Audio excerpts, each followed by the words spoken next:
Bill Gross didn't really stick his neck out when he said there's going to be no liftoff in June, right? I mean, does anybody think there's going to be liftoff in June? Morgan Stanley's house call is December of this year, so I think we're probably most clients I talk to think September or December, are based on the incoming data. Okay. Yeah, I mean, and even so, I wonder what you're looking for. I mean, is it just a quarter point? Are you looking for 12.5 basis points? Yeah. I mean, our view is what matters really is just that they don't communicate that they're going to raise it every other meeting after that they make it data dependent, they do it and then observe, do it and observe, and yeah. It's bullish for equities, right? I mean, if it's economy's getting better enough that they can do it, why not? Okay, so I know, Adam, you have, 3 reasons why stocks are going to continue to run, right? So I mean, I could, I'm on the sell side for 16 years. I know. Okay. I got a formula. It's 3 things. You want to hear my 3 things? I'm ready to go. You know, us TV people need this. Okay? I know. That's why I do it. I do it for you. 2275 in the S&P. Go. All right. Number 1, I think the earnings expectations are too low. It's very unusual that the bottom-up estimates turn out to be too low. Typically, people are too high and they have to take their numbers down. Now they've cut them so much that we think there's going to be upside. You're seeing it during this earnings season, and I think you'll see the benefits come out over the next couple of quarters. So you have estimates that are too low. Number 2, I think the U.S. economy is improving, right? It was sort of the worst in Q1, and it's going to accelerate a little bit back to kind of a 2.5% range in the second and third quarter. 0.2. Right. So you'd have an economy that's accelerating, numbers that are too low, and if you look around the world, I don't think expectations for U.S. equities are really that high. People like Europe more, they like Japan more, they're starting to like EM a little bit more. Mm-hmm. So I have, sentiment that's not ebullient, numbers that are too low, and I have an economy that's improving. What do you think about? I mean, I hear a lot of people say we've had such a quick run-up in European stocks, in Asian stocks, that where the U.S. has just kind of slowly gotten bigger and bigger and better and better, and you're going to see a lot of that money come out of those big run-ups overseas back in here. That would be fine for me. To me, I think there could be more foreign direct investment in U.S. equities. I talk to a lot of folks outside the U.S. who, there's such bond cultures, right? You're in Europe and you're managing money and 90% of your money's in bonds, and you're looking around saying, wow, yields are really tough for me to reach any of my goals. Why don't I go look and see if I can buy some of the U.S. So I think you could make. You don't buy European bonds for the yields, right? Evidently, you buy do. them for the ECB. Evidently, you do. I don't know what you buy them for, and that's my point. Yeah. To me, I'd rather buy U.S. equities. They're buying back 2.4% of the net shares outstanding this year. Have close to a 2% dividend yield. So that's 4% total return right there, and I can't find a government bond that even comes close to that. Yeah. One of the groups you mentioned in one of your last notes was regional banks, Fifth Third, Zions, Huntington. And obviously the liftoff of Fed rates is a big part of that. The recovery in net interest margin.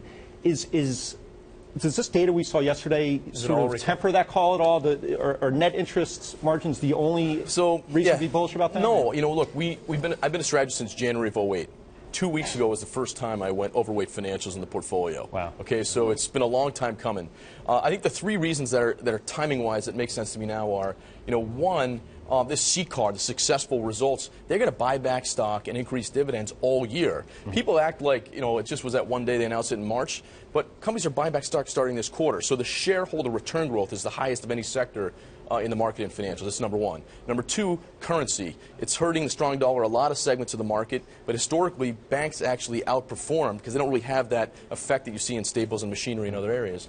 And then 3, it's an observation we made since the strong January jobs report in early February, which is when the 10-year yield goes lower, the financials were barely underperforming. But when the 10-year yield went higher, the financials were strongly outperforming. And I like that convexity from the trading standpoint to get involved in stocks. To talk about buybacks, there's been a lot of backlash against buybacks. Larry Fink and others saying, there's better ways to spend your money. Are companies going to listen to people like that, or are they just going to keep buying? No, they're not. I mean, look, I don't think so. Just because they don't spend money willy-nilly. They spend it when demand's strong and if they think it's merited. So you can't really coax somebody into building capacity or building inventory in advance of recovery. In fact, I'd get more bearish on U.S. equities if I saw, hubristic, arrogant behavior from the management teams where they start speculating on capacity additions and, fancy new corporate headquarters and that kind of stuff. I don't want to see that because that increases the risk the margins could contract in the future. So I like that they're under control. So you like that they're kind of risk averse right now. Just spend what you need. Don't speculate. And I think that's where they are. Larry Fink's not the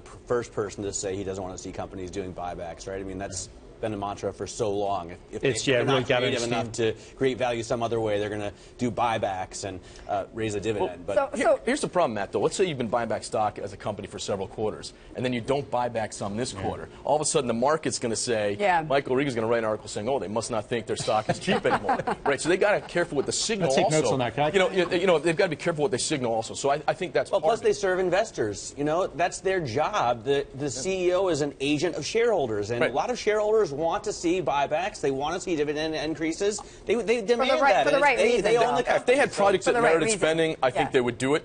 But I think basically they don't. And so that's why they're looking for M&A or dividend increases or buybacks. Is there going to be more losses here? Look, I just know what our house call is. Our currency team is run by a guy named Hans Redeker, who's seems like he's right all the time. I can't figure out why, but the guy's right all the time. Yeah, I wonder why. Yeah, his call is that the 7% per quarter strengthening you saw in the dollar against the euro over the last 3 quarters will moderate to more like 2% over the next 3. So I think he did call for a tactical reversal, but I think he thinks it's almost over.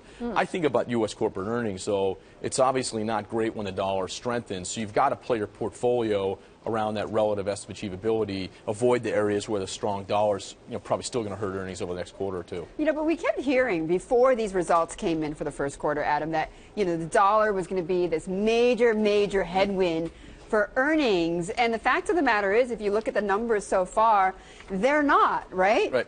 Well, I mean, the earnings have really massively cleared what was a very low bar. In other words, last quarter, 5 companies negatively guided for every one that positively guided. So they set the bar low enough that you're seeing tremendous upside. Okay. When you really analyze the companies that have missed, about half those that have missed have blamed currency.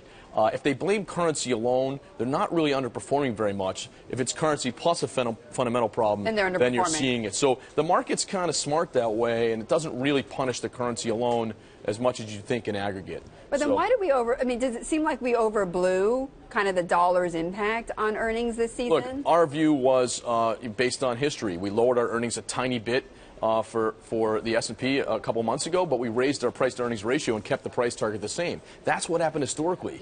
The market sometimes goes up when the dollar strengthens because both are emblematic of an improving U.S. economy on a relative basis, and that may be where we're headed here in the next 2 or 3 quarters. What about that hedge, that play to buy small caps, Adam, right, as a hedge against the stronger dollar?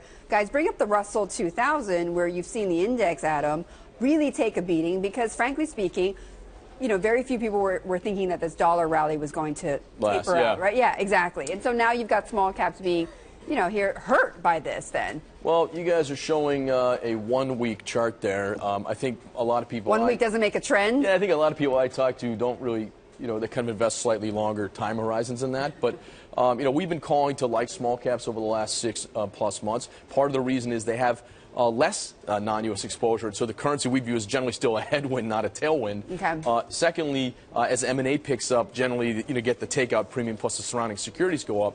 And then thirdly, I don't know if everyone knows this, but small cap profit margins are only at their long-term average right now. Obviously, the mega caps are an all-time high, so margin expansion potential is somewhat greater as the economy improves. So we still like small caps in any kind of longer-term view from here, and that's consistent with the currency call from Hans Redeker that you'll see some strengthening over the next few quarters. And guys, bring up also the list of companies that Adam has. These are companies.